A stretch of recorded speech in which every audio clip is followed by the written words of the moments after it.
What's up, everyone? DirectSwap here. Today we're taking a break from the latest tech to dig up some gaming history. For every PlayStation or Switch, there are dozens of consoles that aimed high and crashed hard. These weren't just failures, they were bold, ambitious, and sometimes ahead of their time. We'll explore 10 of the most fascinating failed gaming consoles ever made. From wild designs to marketing disasters, these stories are packed with lessons and legacy. Let's dive into the graveyard of ambition. Here's my list of the top 10 most fascinating failed gaming consoles. Number 10 is Nintendo's Virtual Boy, a console that tried to bring VR to the masses in 1995, way before its time. The idea? Stereoscopic 3D graphics for a new kind of depth in gaming.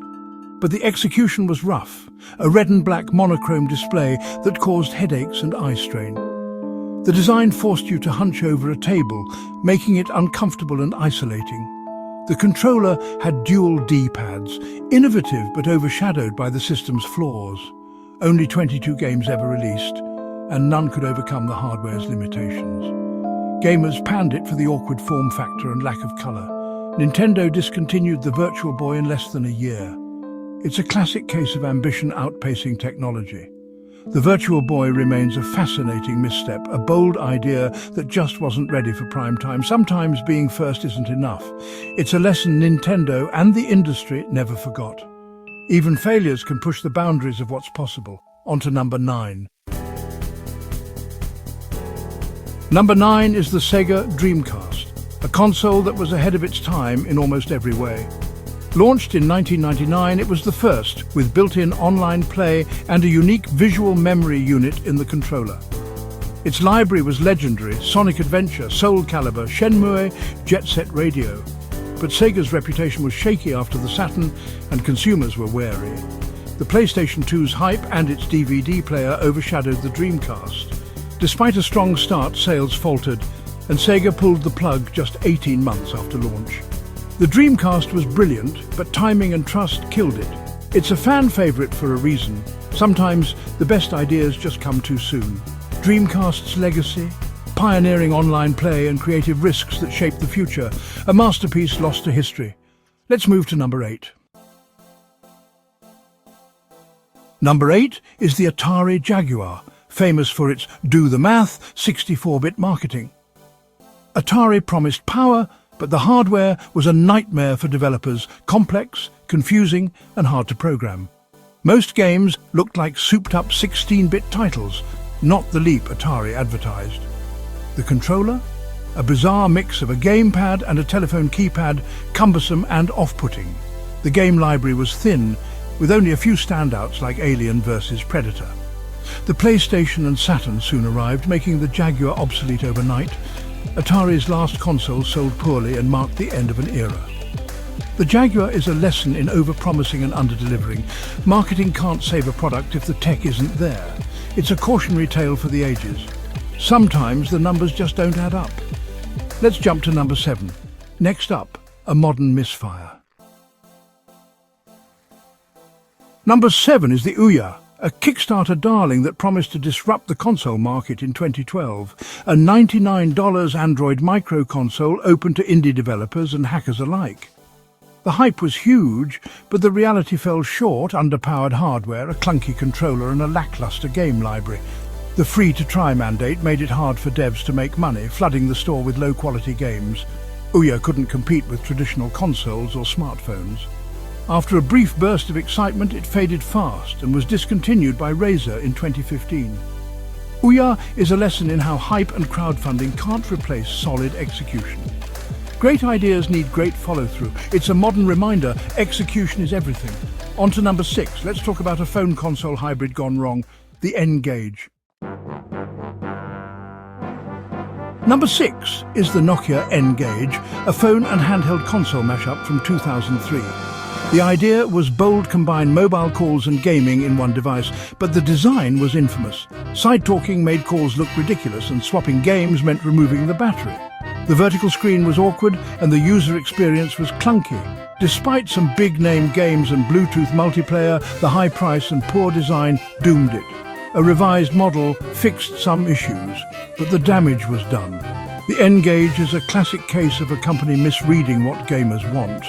Ambition isn't enough if you miss the basics. It's a warning for tech crossovers everywhere. Let's get even wilder with number 5. Enter Gizmondo. This one's a wild ride. Number 5 is the Gizmondo, a console launch wrapped in scandal. Released in 2005, it packed GPS, a camera and messaging. But the real story was the chaos behind the scenes. Executives lived lavishly, burned through cash and had ties to organized crime. The hardware was buggy, the ad-supported model was intrusive, and the game library was almost non-existent. Fewer than 25,000 units sold before the company imploded in bankruptcy and criminal investigations.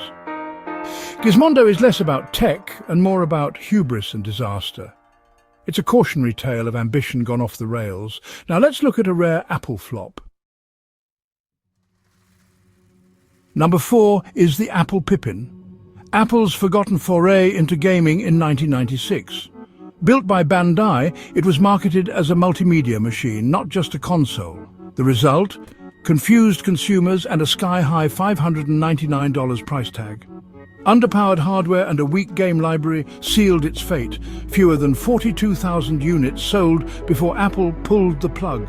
The Pippin is a classic example of a jack-of-all-trades device that mastered none. Even tech giants can stumble when they lose focus. It's a reminder, know your audience and don't overreach. On to number 3. The 3DO. Number 3 is the 3DO, a console with a revolutionary business model and a fatal floor price. Launched in 1993, it was powerful and developer-friendly, but cost $699 at launch. That's over $1,400 today, way out of reach for most gamers. It had some great games, but the price killed its mass appeal. When PlayStation and Saturn arrived cheaper and just as powerful, the 3DO was doomed. Even price cuts couldn't save it. The 3DO is a business school lesson. Even the best tech can't survive a bad price. Sometimes innovation needs to be affordable. Let's talk about a premium console that stumbled on speed.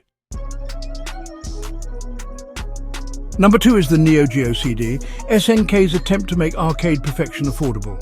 Swapping expensive cartridges for CDs cut costs, but SNK used a painfully slow single-speed drive.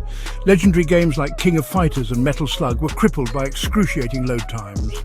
The Neo Geo Load EO nickname stuck, and the experience was ruined. A faster model came too late to save its reputation. The Neo Geo CD shows how one bad hardware decision can sink a great idea. Sometimes saving a few bucks costs you everything. Now the most infamous flop of all. Number 1 is the Philips CDI, the king of bizarre, failed consoles. Launched as a multimedia player, it never found its identity. The hardware was clunky, the controllers were awful, and gaming was an afterthought. But its real claim to fame? Nintendo let Philips use Mario and Zelda, resulting in some of the worst games ever made. Hotel Mario and the infamous Zelda CDI games are legendary for all the wrong reasons. Awkward, meme-worthy disasters. The CDI failed at everything it tried, but its legacy lives on in internet infamy. It's the ultimate example of a console that lost its way. Sometimes the strangest failures are the most unforgettable. Let's wrap it up. There you have it, 10 consoles that aimed high and crashed hard, each with a story to tell. From the Virtual Boy's eye strain to the Gizmondo's chaos, these failures shaped the industry. Innovation is messy, and every hit stands on a pile of lessons learned from the misses. Which failed console fascinates you most?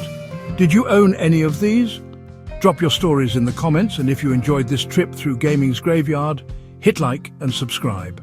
Thanks for watching, and I'll see you in the next one. Stay curious and keep gaming. Don't forget to check out DirectSwap on Amazon and eBay for the latest retro gaming finds.